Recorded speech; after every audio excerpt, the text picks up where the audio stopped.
Assalamualaikum warahmatullahi wabarakatuh. Pada kesempatan kali ini saya akan menyajikan tugas pada modul 3.1 yaitu modul 3.1A7 demonstrasi kontekstual pengambilan keputusan sebagai pemimpin pembelajaran. Seorang pemimpin dikatakan berhasil saat mengemban tugas adalah pada saat pemimpin tersebut menentukan sebuah keputusan yang efektif di mana secara langsung atau tidak langsung dapat menentukan arah dan tujuan sebuah lembaga yang dipimpinnya. Kemudian dari keputusan itu jelas akan berdampak pada mutu pendidikan yang akan didapat oleh murid sebagai pemimpin pembelajaran dan sering dihadapkan dengan pengambilan keputusan yang menyangkut kepentingan banyak orang yang sama-sama benar, yang seringkali bertentangan satu sama lain. Nah, untuk menentukan sebuah keputusan yang dapat mengakomodasi kepentingan semua pihak, tentunya kita harus memperhatikan beberapa hal, yaitu bagaimana pengalaman kita dalam menghadapi berbagai situasi pemikiran yang melandasi keputusan yang kita ambil. Sebaiknya mengandung unsur 4 paradigma, 3 prinsip dan 9 langkah pengambilan keputusan dan pengujian keputusan.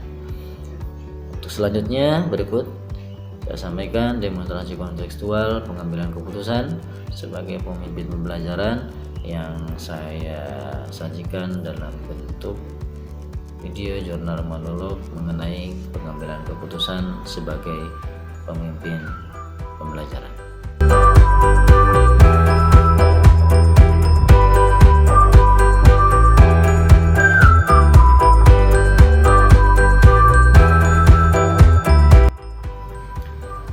Pada materi paket modul 3.1 baru saja dipelajari mengenai pemimpin pembelajaran dalam pengembangan sekolah, di mana meliputi topik pengambilan keputusan sebagai pemimpin pembelajaran untuk dapat mentransfer dan menerapkan pengetahuan tersebut. Yang akan saya lakukan, saya akan melakukannya dengan beberapa cara. Di antaranya yang pertama, melakukan sosialisasi, pengimbasan materi dan aksi nyata kepada siswa saya dan kepada teman sejawat saya di lingkungan sekolah.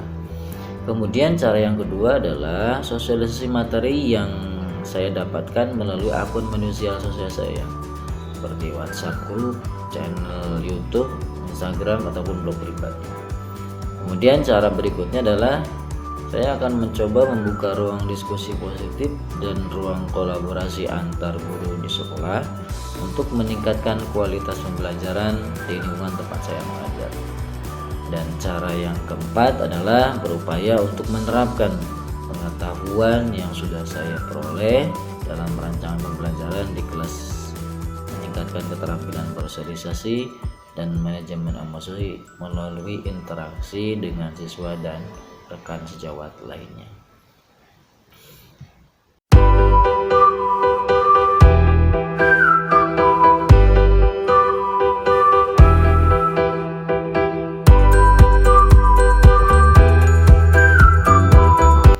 Langkah awal yang akan saya lakukan untuk memulai pengambil keputusan berdasarkan pemimpin pembelajaran adalah dengan menganalisa kasus tersebut apakah termasuk dilema ITK atau bujukan moral.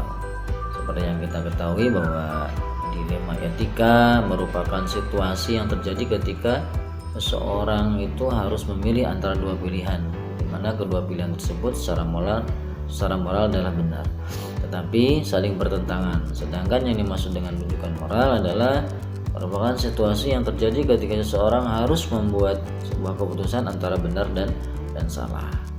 Maka dilema etika, untuk mengambil keputusan tersebut saya akan menerapkan 9 langkah pengambilan dan pengujian keputusan yang diantaranya mengenal nilai-nilai yang saling bertentangan tersebut dalam situasi ini, kemudian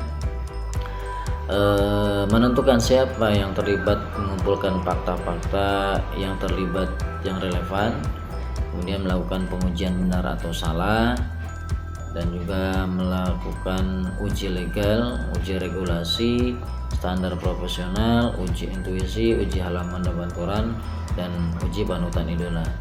Terus selanjutnya saya juga akan melakukan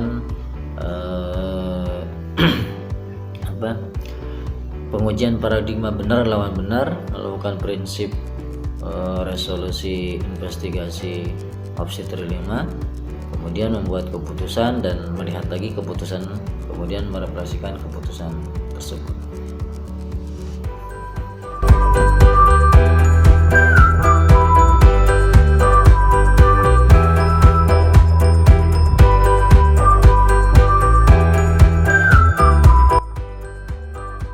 Langkah-langkah tersebut akan saya terapkan ketika saya menghadapi dilema etika yang memerlukan pengambilan keputusan baik dan efektif, serta dapat mengakomodasi kepentingan semua pihak.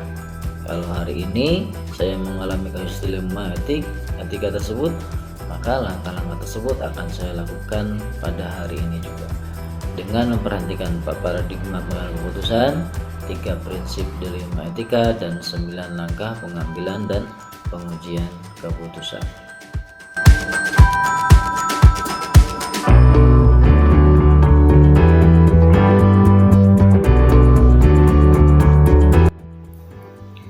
Ketika kita mengambil sebuah keputusan sebagai pemimpin pembelajaran, tidak hanya memutuskan sendiri, masukan dari rekan sejawat dapat kita jadikan sebagai pembanding atau menguatkan kembali keputusan yang kita ambil, apakah sudah tepat dan efektif atau belum.